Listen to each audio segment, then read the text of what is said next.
Po, kakagaling lang po sa loob ng detention facility ni Mr. Bong Duterte. Siya po ang bunsong kapatid ni Tatay Digong. So, Sir Bong, kamusta po si Tatay Digong? He is doing well. Medyo malungkot lang because he cannot kwan yung sa outside world talaga ano nangyayari. So I have to brief him about the election, the outcome ng election, both the local and the national. And very happy na I told him you got a very overwhelming vote as mayor of Davao again. So masaya sa. Ano po sinabi niya in particular? Nung sinabi niyong tambak ang kanyang panalo?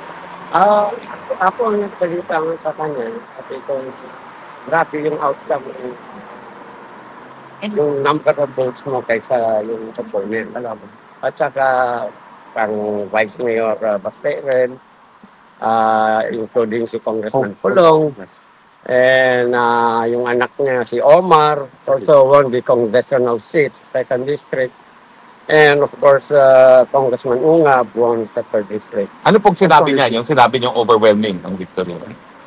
Nakasmile. Nakasmile. Ngayon, yung ano po, yung 5 na pumasok na inendurso natin para senador, ano pong sabi niya?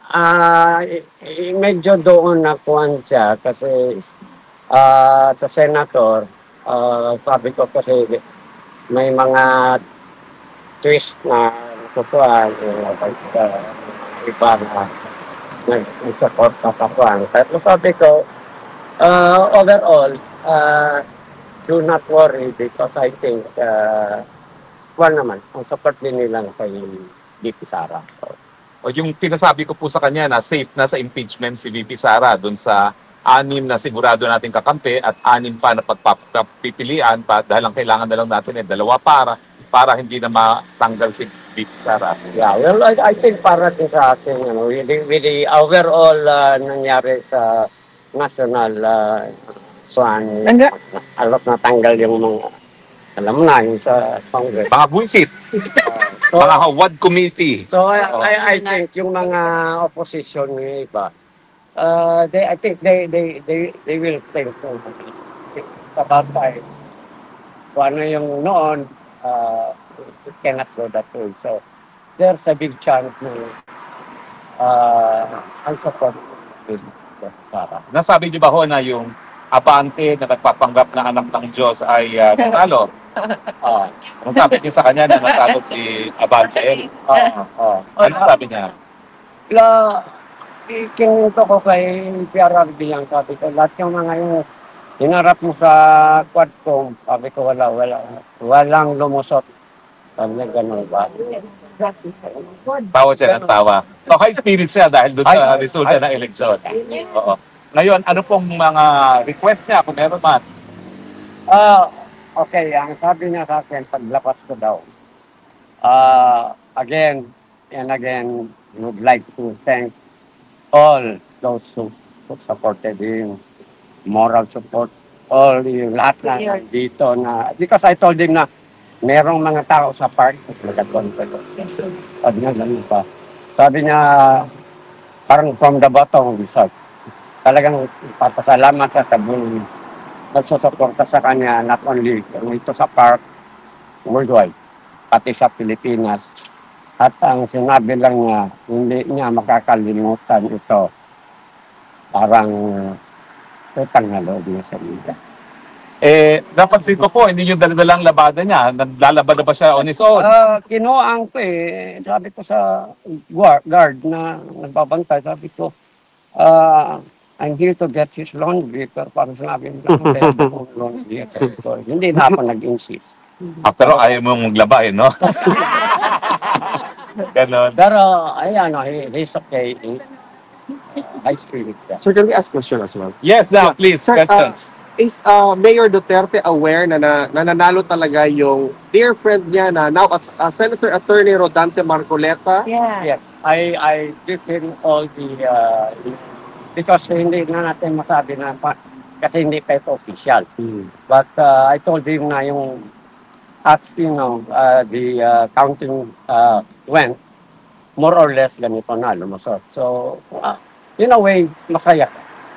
Masaya talaga. Lalo na sa Davao na lahat ng kuan niya lumusot. Walang kabila na. Tapos sir, ilang months mo nang hindi nakita si former president? Ako, Yes po. since pagpunta nila sa Hong Kong, Okay. Mga, kasi was suspected to from Hong Kong, yes, to fly back to Davao. okay. Sir, can you also ask what your feelings were nung nakita mo for the first time, si PRR, ay Mayor Duterte? Mayor na talaga siya ngayon. Yes. Kuan siya, I mean, you know, he is a little bit detached kasi nga, as I said, you know, wala siyang kuan sa outside world. So, kailangan pag nanyan, you know, whoever will be sinong susunod, we have to brief him ano nangyayari sa outside world. Kasi sinabi ko, pwede ka ba may cellphone? Sabi ko, ano, pwede kita bilhin. Bawal. So, Talaga. wala, isolated siya. But yet, kung maprentuhan mo na siya, magkuhan mo. How about you, sir, personally? Meron ka bang special emotions or feelings na nung nakita mo siya? Ako? Of course, yeah. Pero, you know, ang kaso na, we will leave it to the lawyer. Sir, masaya naman si tatay sa good news na yung mo, sir. Mga good news na hinatid mo today. Masaya si tatay. Oo, masaya. Nagkapos dito, sir. Pakita nga niya sa akin. Inasahan ka ba niya? Nasabi ba ni Kong Pulong na kayong papalit? Yeah. Actually, before pa, nagkwento na kami ko lang. Kasi nga, because, you know, the election. So, they have to go back, you know. So, pag-usapan na for the meantime, na busy sila sa nila. So, it's my time to watch over him. So, siguro, kung whoever comes here na, si Pulong ba, o si Sara, o sino sa mga anak na, ako naman. Oo. Meron ba kayong estimated time na pagbalik nyo sa Pilipinas or estimated na may papalit sa inyo rito? Antayin namin sino mga anak na papalit.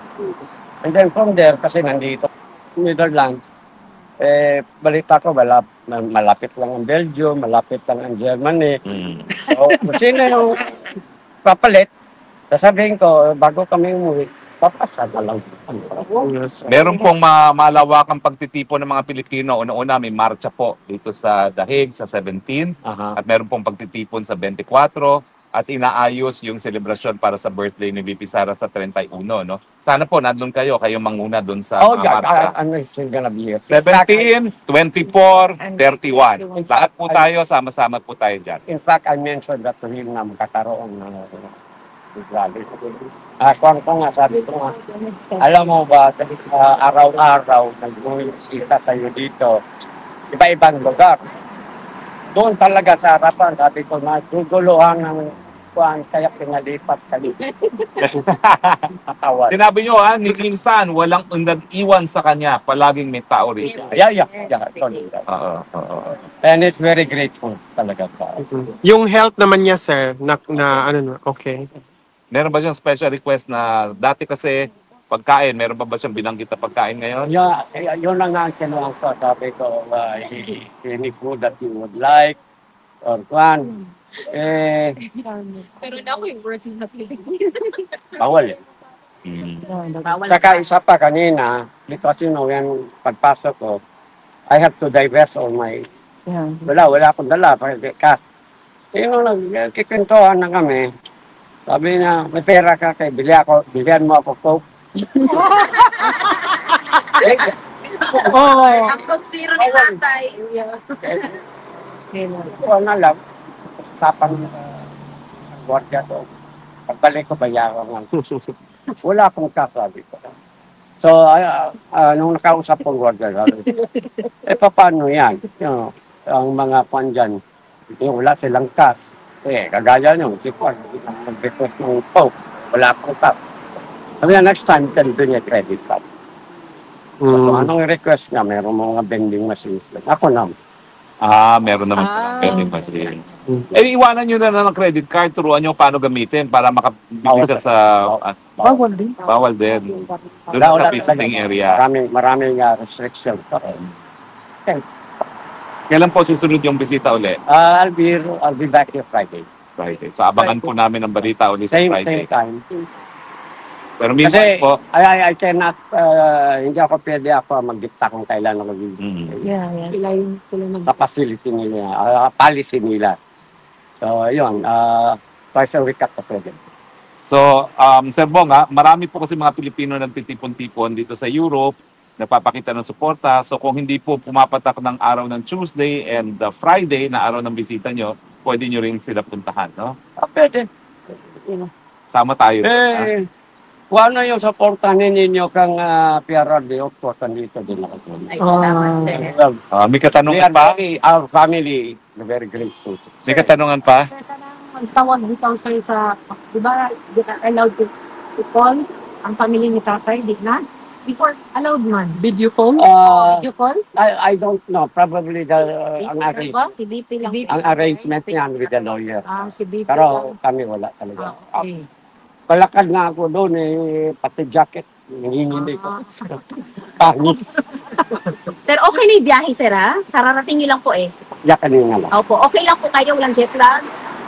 Wala pa. Wala pa. By the way, sir, welcome sa Netherlands. Mamaya. Mamayang gabi. Welcome sa mag-weather. Mainit to, pero malamig pa rin. Any more questions? Salamat. Okay, thank you po. On Friday muli. Okay. Yeah. You'll begin Friday. Same time.